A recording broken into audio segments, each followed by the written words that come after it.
എല്ലാവർക്കും നമസ്കാരം. ഇപ്പം നിങ്ങൾ വിചാരിക്കുന്നത് എന്താണെന്നല്ലേ, ഇതാണ് കൊമ്പൻ ചെല്ലി എന്ന് പറയുന്ന തെങ്ങിനെ നശിപ്പിക്കുന്ന വണ്ട് ചെള്ള്. ഇത് നമ്മുടെ പെരയ്ക്കകത്ത് വരും, അകത്ത് വരും. ഇതിപ്പോൾ നമ്മുടെ അകത്ത് വന്നതാണ്. മഴ തുടങ്ങിയുള്ളൂ, അപ്പോഴേക്കും വന്നു. ഇതിൻ്റെ ഒരു അവസ്ഥ കണ്ടോ? ഇത് ചെവിയിലെങ്ങാൻ പോയാലുള്ള ഒരു അവസ്ഥയൊന്ന് ഓർത്ത് നോക്ക്, നമ്മുടെ ജീവൻ തന്നെ പോകും. എൻ്റെ വീട്ടിൽ 2 പേരുടെ ചെവിയിൽ ഇത് പോയിട്ടുണ്ട് ഈ കാലത്തിനിടയ്ക്ക്. അതുകൊണ്ട് എനിക്കിതിനെ ഭയങ്കര പേടിയാണ്. തെങ്ങിനെ മാത്രമല്ല, നമ്മളെ ഇത് കൊല്ലും. അപ്പോൾ ഇതിനെ വീട്ടിൽ അകത്ത് കയറാതിരിക്കാൻ നമ്മൾ ചെയ്യേണ്ടത്, ഒരു 4 മണിയാകുമ്പോൾ നമ്മുടെ ജനലും വാതിലുകളും ഒക്കെ അടച്ചിടുക. ഇത് മാത്രമേ ഉള്ളൂ അകത്ത് കയറാതിരിക്കാൻ ഞാൻ നോക്കിയിട്ടൊരു വഴി.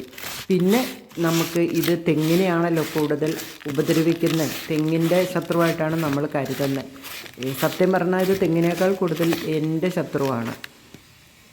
പേടിയാണ് എനിക്കിതിനെ, ഭയങ്കര പേടി. അപ്പം അതിനെ ഞങ്ങൾ കൊന്നു കളഞ്ഞു.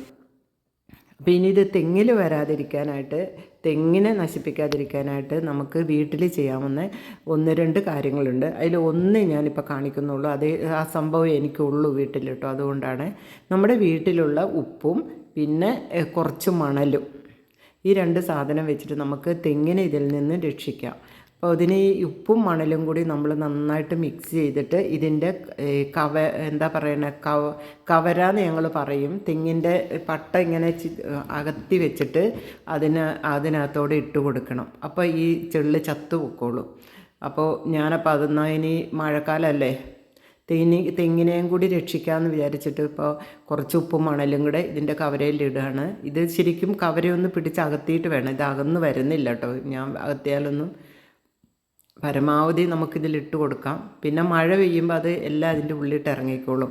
പിന്നെ ഇതിന് വേറൊരു ഐഡിയയും കൊണ്ടിട്ട് കേട്ടോ, നമുക്ക് വീട്ടമ്മമാർക്ക് തന്നെ നമ്മുടെ തെങ്ങിനെ രക്ഷിക്കാം. ഈ നമ്മുടെ പണ്ടത്തെ കാലത്തൊക്കെ കിണറിൻ്റെ മേലെ ഇടണ ഒരു നീല കള്ളി പോലെയുള്ള വലയുണ്ടല്ലോ, അതിങ്ങനെ ചെറിയ പീസായിട്ട് മുറിച്ചിട്ട് ചുരുട്ടി കൂട്ടിയിട്ട് ഈ അതിൻ്റെ കവരകളിലിടുക. പ്രത്യേകിച്ച് മുകൾ ഭാഗത്തുള്ള, കാരണം അവിടെയാണല്ലോ അധികം ഇതിന് ആവശ്യം.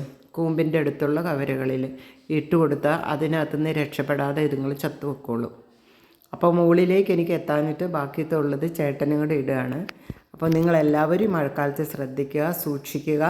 ഇങ്ങനെയൊക്കെ ചെയ്ത് നമ്മുടെ തെങ്ങിനെയും രക്ഷിക്കുക. നിങ്ങളെല്ലാവരും ഒന്ന് സപ്പോർട്ട് ചെയ്യുക.